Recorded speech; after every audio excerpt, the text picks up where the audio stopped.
आ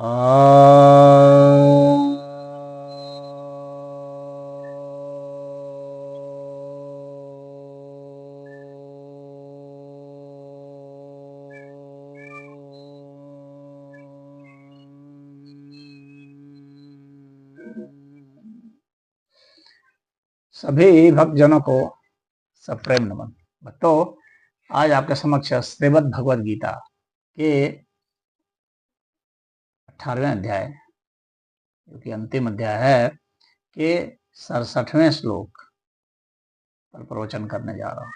यह जो है श्री भगवान वाच है, अर्थात श्री भगवान कहते हैं, इदं ते न अतपस्यकाय न अभक्ताय कदाचन न च अशुश्रूषवे वाच्यम न च माम यो अभ्यसूयति। अर्थात यह जो तुम्हें बताया गया है, इसे जो तपस्वी नहीं हैं, जो भक्त नहीं हैं, या जो सुनना नहीं चाहते हैं, उन्हें यह कदापि नहीं कहना चाहिए, या जो मेरे में दोष दृष्टि देखते हैं, उसे भी इसे नहीं कहना चाहिए। तो यहाँ पर भगवान जो यहाँ पर जो इदम यह जो प्रयोग हुआ है ना, तो यहाँ पर इदम मतलब यह जो है, तो यह क्या क्या है, जो पहले जो शरणागत होने की बात भगवान ने कही थी कि तुम जो है सब धर्मान्य परित्यज माम एकम शरणम व्रज हम त्वाम सर्वपापेभ्यो मोक्षयिष्यामि मा शुचः। तुम जो है सभी धर्मों को छोड़ करके मेरे परायण हो जाओ और मैं तुम्हें सभी पापों से मुक्त कर दूंगा, इसमें कोई संशय नहीं है, तुम चिंता मत करो। तो कह रहे हैं कि इस बात को किसको किसको निकालना चाहिए, जो तपस्वी नहीं है उसको निकालना चाहिए, जो भक्त नहीं है उसको निकालना चाहिए, जो सुनना ही नहीं चाहता उसको निकालना चाहिए, और जो मुझ में दोष दृष्टि रखता है, हाँ, उसको निकालना चाहिए। तो भगवान इनको नहीं कहने का मतलब यह नहीं है कि उस ज्ञान को कहने पर प्रतिबंध लगा रहे हैं, ऐसा नहीं है।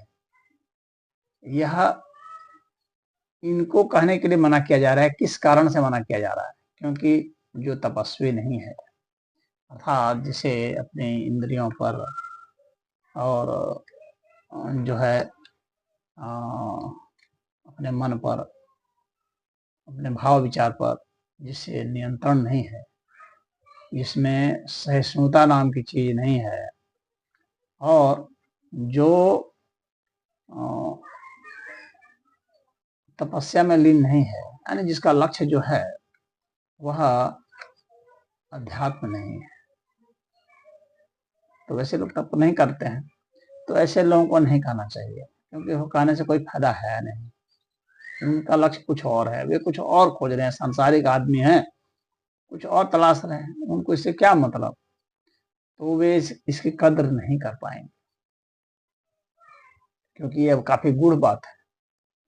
तो वे इसकी कदर नहीं करेंगे, इसके लिए वो कुछ भी प्रयास नहीं करेंगे, न सुनेंगे, न समझेंगे, न कुछ समझ में भी नहीं आएगा, न तप करेंगे। यानी कोई भी जो साधना बताई जाती है, तो वो तपस्वियों को न बताई जाती है कि वो कर सकें कुछ, जो तपस्या के लिए तैयार हैं, सहर्ष तैयार हैं, आनंदित होकर तैयार हैं, वैसे को बताई जाती है। और जो जिसको तप करना ही नहीं है, उसको साधना बता के क्या करना, उसको तो करना है नहीं, उसको तो इधर ठगना है, उधर ठगना है, इधर चोरी, उधर लूट, इधर रात दिन खटना है, किसी तरह से घर चलाना है। हाँ, या अपनी जो अन्य कामना है, उसकी इंद्रिय कामना, उसके लिए वो रात दिन कट रहा है, मेहनत कर रहा है, तो वह उसके लिए परिश्रम कर रहा है। तो जो जिसको सांसारिक परिश्रम करना है, सांसारिक लक्ष्य जिसका है, तो उसके लिए परिश्रम कर रहा है, तो उसको बता के क्या फायदा, कोई फायदा नहीं। फिर कह रहे हैं ना अभक्ताय, तो जो भक्त नहीं है, इसका मतलब है कि जो सेवा नहीं करना चाहता है, जो समभाव में नहीं है, निंदा स्तुति जय पराजय, हाँ, इनकी जो होता है मैत्री अमैत्री, तो ऐसे जो द्वंद्व में जो फंसा हुआ है उनके द्वंद्व में, जो निर्द्वंद नहीं हो पाया है और जिसमें भगवान के प्रति श्रद्धा नहीं है, तो वैसे जो है और जो निष्काम भाव से सेवा नहीं कर रहा है वो अभक्त है, उसको भगवान से कुछ लेना देना ही नहीं है, वो अपना पराक्रम अपने सांसारिक कार्यों के लिए ही कर रहा है। तो ऐसे को बता करके क्या करेंगे, क्योंकि वह व्यक्ति तो वही दुराचरण में इसमें लगा रहेगा। तो वह जो दुराचरण में लगा रहा है उसको भक्ति से क्या लेना देना, उसको श्रवणम कीर्तनम विष्णु स्मरणम से क्या मतलब, वो तो बस सुरा सुंदरी इन सबसे मतलब है, वो तो उसमें रमण कर रहा है। तो उसको पाद सेवन और नैवेद्य और इन सब से मतलब नहीं है, उसे अपने शरीर को साधना नहीं है, तो उसे प्रवचन थोड़ी सुनना है, उसे सत्संग थोड़ी करना है, उसे तपस्या करनी नहीं है, उसे मंत्र जपना नहीं है। तो जो उसे कुछ करना ही नहीं है तो ऐसे क्यों सुनाओगे भाई। इसलिए भगवान कह रहे हैं कि ऐसे को सुनाने की कोई जरूरत नहीं है। हाँ, तो वो स्वयं ही जो है डींग हाँकते रहते हैं, अपने लगे हुए हैं, अपने चक्कर में लगे हुए हैं सारी चीज़ों के, तो उनको सुनाने कोई मतलब नहीं। और फिर करें जो सुनना ही नहीं चाहता है, यानी उसको इसमें कोई इंटरेस्ट ही नहीं है, जिसको इंटरेस्ट नहीं है उसको मोक्ष का ज्ञान देना निरर्थक है। उसको मोक्ष का क्या ज्ञान दोगे, समर्पण की बात से क्या सुनाओगे, उसको अनन्य भक्ति क्या सुनाना, वो ना कुछ समझेगा ना उसका, उसको सुनने की इच्छा ही नहीं, उसे तो दूसरी दूसरी चीजें सुनने की इच्छा है। तो उसे जो चीज सुनने की इच्छा नहीं है उसको तुम सुनाओगे तो सुना करके भी बेकार हो जाएगा, निरर्थक हो जाएगा। जबरदस्ती तो सुनेगा नहीं, सुनाओगे भी तो समझ नहीं पाएगा, ध्यान नहीं देगा। इंटरेस्ट होना बहुत जरूरी है, रुचि होनी जरूरी है। तो जब तक उसमें रुचि नहीं है तो उसको भी सुनाने से कोई फायदा नहीं। तो वह व्यक्ति जो है वह भगवान के प्रति जो है और बुरा ही सोचेगा। और आप सुना भी दोगे तो कहेगा अरे वो तो अपने सबको अनुयायी बनाना चाहते हैं, तो सबको जो है अपने घेरे में लेना चाहते हैं, तो सबके पर शासन करना चाहते हैं, तो इसीलिए कह रहे हैं कि हमारी शरण में आ जाओ। और जो है कहते हैं कि मैं सबको जो है पाप से मुक्त कर दूंगा। तो जब करते ही हैं तो करने दो भाई पाप से मुक्त, तो वहीं हम बैठे बैठे हमको कर दें, हमको क्या कुछ करना है, कुछ नहीं करना है। जब उन्हीं को सब करना है तो वो करें, पाप से मुक्त करें या कहीं भी डालें, तो वो इस तरह की बातें करेगा। और जो जो दोष भगवान में दोष निकालते हैं तो इसी प्रकार के दोष निकालते हैं ना। अभ्यसूयति जो भगवान ने यहाँ पर कहा है तो यही कहा है कि वे सब दोष निकालने वाले दोष निकाल लेंगे। भगवान को ही मुक्ति देनी है तो दे दें मुक्ति, मुझे क्या करना, जब सब उन्हीं को करना है तो मुझे क्या करना भाई, मुझे तो कुछ भी नहीं करना है। तो ऐसे लोगों में श्रद्धा नहीं होती है, दोष दृष्टि देखते हैं, ये कर्म का महत्व नहीं समझते हैं। ये सोचते हैं कि कर्म भी भगवान ही कर दे, सब कुछ भगवान कर दे, सब इनके मुताबिक भगवान करे, यानी भगवान इनके गुलाम हो जाए, सब इनके मुताबिक करें।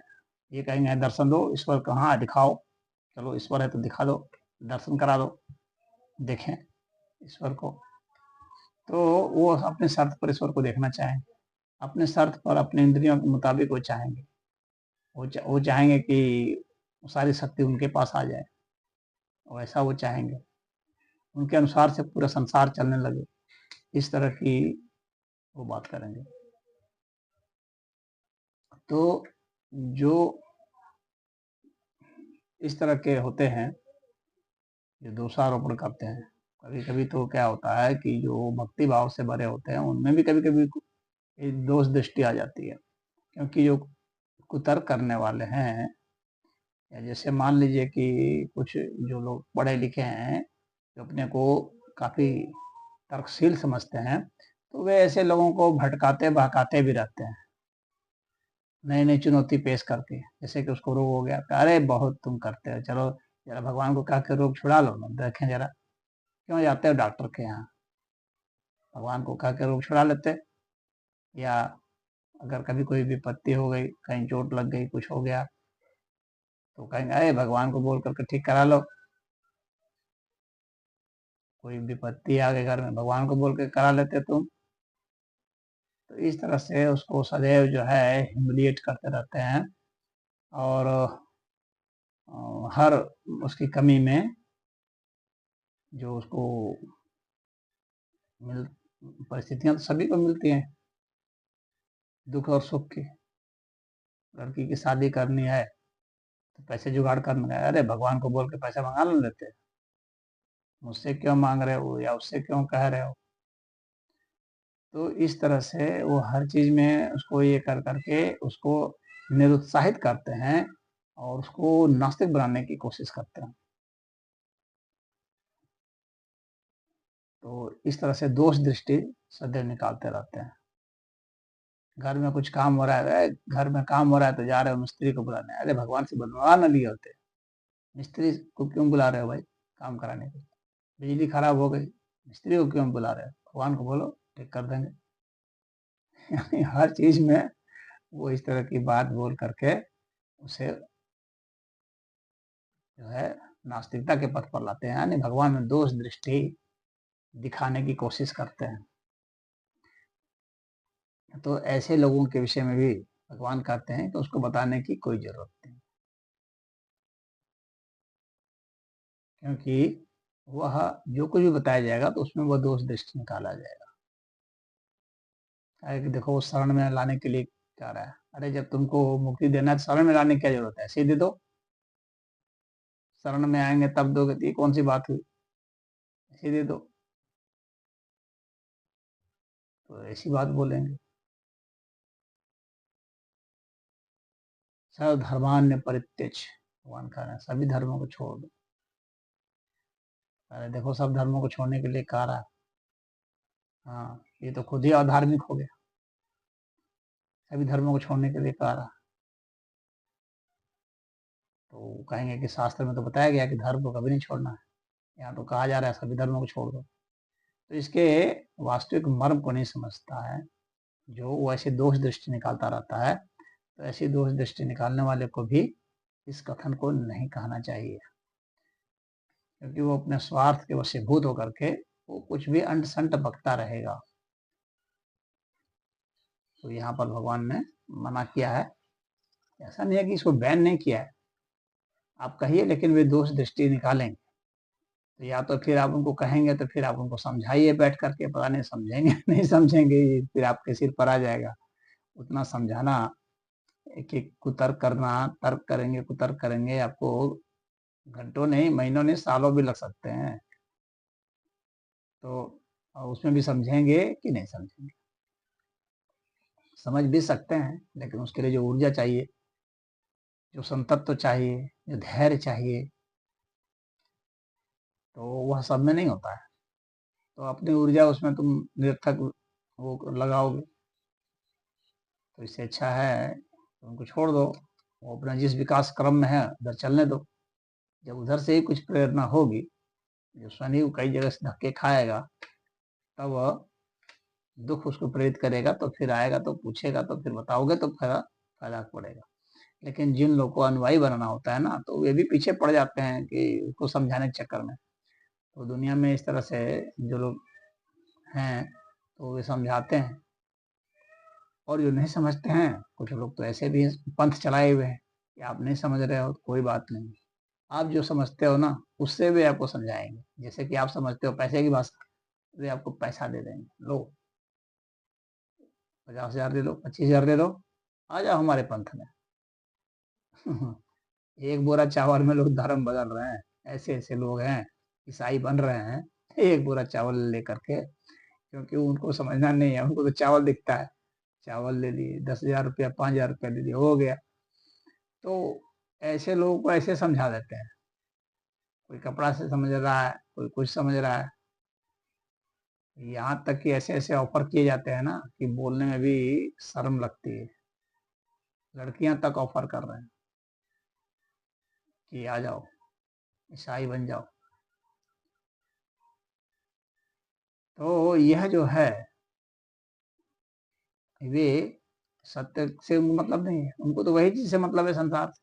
वो चाहे आपके संप्रदाय से मिल जाए, कहीं से मिल जाए, उनको सत्य से, ज्ञान से, न्याय से, उनसे कोई मतलब नहीं है, शांति से और जन्म मरण से छूटने के लिए। वो तो भोग के चक्कर में पड़े हुए, वो भोग की भाषा समझते हैं। इसीलिए भगवान कह रहे हैं कि ये गीता जो है कोई भोग का ग्रंथ तो है नहीं, गीता का उपदेश तो योग का ग्रंथ है। तो जो भोगी है वो भोग की भाषा से समझता है, तो उसको बहुत लोग समझा रहे हैं, अपने अपने पंथ में ले जा रहे हैं, उसे मार काट तक भी करवा रहे हैं, हिंसा फैलवा रहे हैं, निंदा करवा रहे हैं, उनसे कह रहे हैं कि मंदिर तोड़ दो, तो लोगों को मार दो, धर्म पूछ पूछ करके गोली मारी जा रही है, पहलगांव वाला कांड देखे ही। तो वैसे लोग वही करते हैं।